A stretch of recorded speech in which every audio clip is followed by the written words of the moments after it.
Hi again, everybody. Welcome back to the Ball Stories podcast. And today's episodes of One Sip and One Question, which all of these usually are more than one question, but we do try to rapid fire our way through them to get through these shorts pretty quick. Today we're going to talk about wine shopping. It's my favorite pastime. Okay, let's start out. What was the best wine under $25 you've ever bought? What was the best wine? Well, the long answer is that I like to choose that little off-kilter wine. You know, it's not like I'm always going to buy the Chianti Classico. I'm not going to always buy the Barbaresco DOCG. I like to try and to veer off the path a little bit so that you can try something that's a little different. Non-appellation often allows you to get a good deal. So thank you for not answering that question at all. That was what we call strategic avoidance. I agree. I couldn't narrow it down to one. There's no way I could narrow it down to one. Great bottles under 25 that I think of off the top of my head right now. Schloss Gobelsberg, Los Gruner, made from the top vineyards of Schloss Gobelsberg, but from the younger vines, talking like the right off of Heiligenstein and the Geisberg and Grube and Lamb. Great vineyard sites. Top quality winemaking, excellent wine on under $25. Chateau Bel or Domaine Bel Air, sorry, not Chateau Bel Air, Domaine Bel Air in Beaujolais. Jean-Marc Lafon, I think, is one of the great winemakers of the world and probably the most underrated winemaker in the world. Those wines are off the charts good, and almost all of them are going to be under $25. I like the Rosso di Montalcino instead of the Brunello. Now it's not $25. No, not $25. But like I was saying, it's the not quite the superstars. Yeah. But I mean, and also relatively unknown areas like Montepulciano d'Abruzzo, or like one of the wines we did in blind tasting that I said was the best one of the day, Nero d'Avola. Yep. Nero d'Avola from Sicily, absolutely incredible. Grillo has kind of been one of our go-to white wines for a long period of time. And then, Spanish. Saint Brie, Yep. an appellation that isn't a true Chardonnay appellation inside a Chardonnay place, like in Burgundy. Saint Brie is a Sauvignon Blanc appellation. If you like Sancerre but don't want to pay for Sancerre, get Saint Brie. Spain. I mean, Albarino, Martin Coda, Godeo from almost any producer will be under $25. Verdejo from Rueda, from Chechadura, any of those wines. Risolte's Vendimia Selezionata, like one of the great wines of the world, year in, year out, over 95 points. This wine's like $24. Like, absolutely stupid wine for a great price. Obviously, Austria has a lot of those under $25 great wines. Argentina, like Chile, great wines under $25. The cost of production is low. Yes, there's tons of them, hundreds and hundreds and hundreds of them. So how do you buy with confidence? I think the biggest thing is to understand what the words on the label mean. You're gonna be the most confident in wine you've already had, so you know what it is, right? And that seems to be a problem that we face a lot, is that people come in and they buy the same wine over and over and over and over and over again because they don't want to be disappointed. And it worked. And with the cost of wine, going up as much as it has over the last 20 years, it's much, and people's income doesn't seem to be rising at the same clip. Especially young people, they don't have as much discretionary income in order to be gambling on something they don't know if they're gonna like. And I understand that 100%. So for me, A, know the wine, you're gonna buy it with confidence. Or B, understand what the terminology on the label means and look for things that you like in other wines. Be it grape variety, a region, a producer. If you look at a wine like, you go into your wine shop and you see something like Ceretto and it's $250 for their single vineyard Barolo and Barbarescos. And then you see the Dolcetto and it's $28 or $30. Buy that Dolcetto because you know that that's going to be a really great wine, because you're getting the same winemaker, the same producer, the same DNA, as they like to say, the same work in the vineyards, the same work in the winery. You're getting an incredibly high-end producer at a very low-end price. Those are always great ways to do that. Maybe not low-end price, but I mean, still under 30, still a deal. Yep. And ask questions. If there's someone to ask questions to, or phone a friend. How many times have we been taken to the liquor store with people via a phone call or a text, right? They get to the liquor store, they text us, hey, what should we get, right? If you know someone who can help and give you confidence that this is a good decision, use your phone a friend. Then phone a friend. Absolutely, use your phone a friend. Or Dr. Google. Yeah. The Dr. Google is good too, but phone a friend is always probably a little more accurate because they're probably going to know what you like. Yeah. Should you buy wine based on scores and medals? I think that we don't, because we have the knowledge base to steer us in the right direction without that. I don't know that the medals for us, I don't think that's why we buy wine. No, absolutely not. I think that it does instill a bit of confidence for people that there's been some evaluation and there has been some consideration towards it. Yeah, I think my problem is end all and be all. right. My problem with it is unless you have the exact same palate as the person who scored the wine, then the points are absolutely meaningless.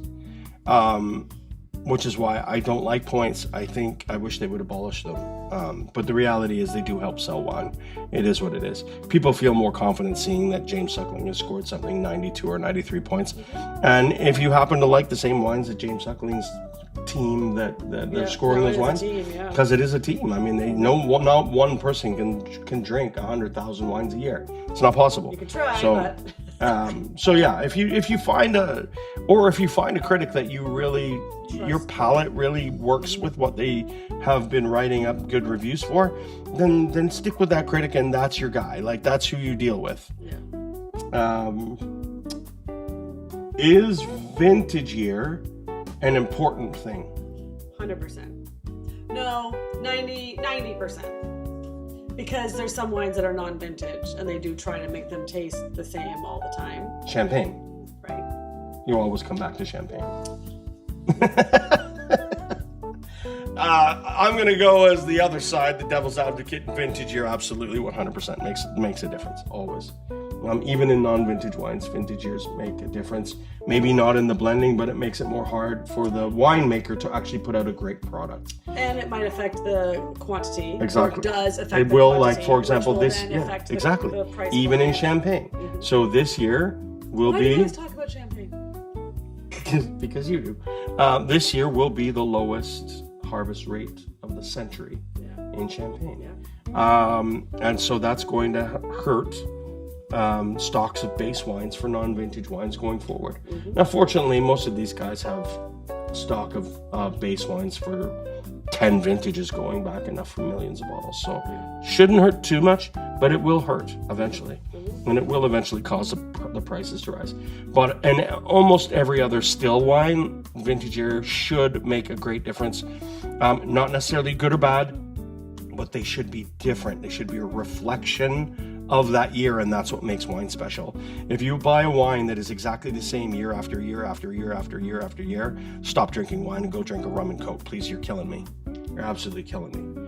Just learn to really appreciate the work and the artistry that goes into making a wine and making it expressive. Wine should tell you a story. If it's not telling you a story, then please don't open that book. Go somewhere else. Find something else. Wine is not your thing. And I know that sounds stupid and it sounds snobbish.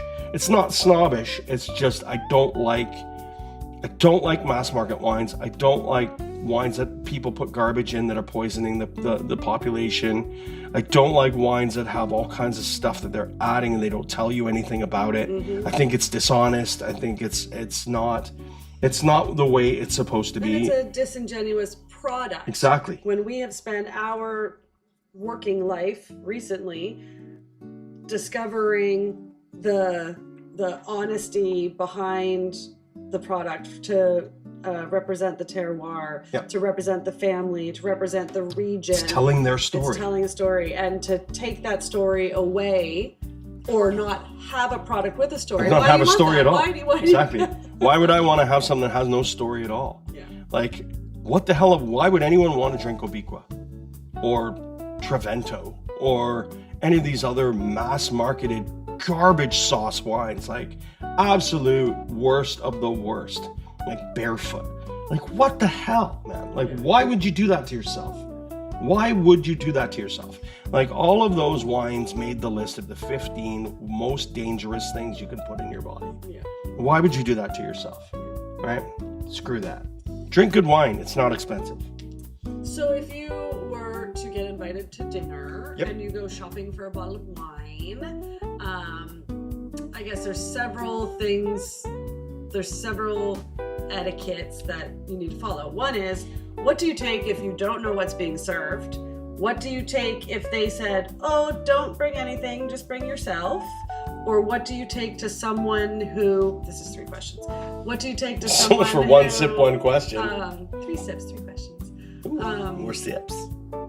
What do you take to someone, like, people are always like, we didn't know what to bring you when you invited us for dinner because Right. you A, own the best wine store, and B, know way more than we do. So how do we show up with something? Right. So 3 questions. I think the safest wine you can buy always is going to be a white that is unoaked. Doesn't really matter what, as long as it's dry. But again, that's not really a safe bet if you're going to a Bahamian's house, because they probably want something sweet. So So always ask. always ask. You know, it Why don't you doesn't. bring a bottle of wine? What should I bring? Yeah, it What doesn't should hurt. I- It doesn't hurt. What are we eating? Right. Right? If you're coming over for Bring dinner, a wine, bottle of wine gonna go for get a dinner. bottle of wine for dinner. Like, what are we eating? I'll pick something to match Yeah. the food. Yeah. That's a safe bet. You know, like, we all know the classic. Just get a bottle of Pinot Grigio. And fair enough. Pinot Grigio is a great option Proud for a season. lot of people because Offensive. it's not super high acid. It's not super tart. It's got, usually, if you get a good one, it has good expression. It's really good with food. Sometimes going to have a little bit of that kind of salty kick from the soil, a lot of minerality. So it's good with a lot of different kinds of food. Yeah, Pinot Grigio is always a great one. If I wanted to go red, something on the lighter side, those Beaujolais from Domaine Bel Air, they're not your grandparents' Beaujolais. They're light enough and fruity enough that they could be enjoyed as a sipper, but they're big enough that they could pair with a good piece of meat. Like they're excellent wines across the board for food. Yeah. The options are endless, but never be afraid to ask your host, whoever's invited you. Never be afraid to ask what they like, because you don't want to take a bottle of wine to somebody's house and they don't even like that style of wine, Or wine at all. or wine at all. In which case, well, maybe you do Buy want it to do for that yourself. because maybe you do want to do that because you'll get to drink the whole bottle yourself. That sounds like something we would do. And on that matter, thank you guys again for tuning in and hanging out with us.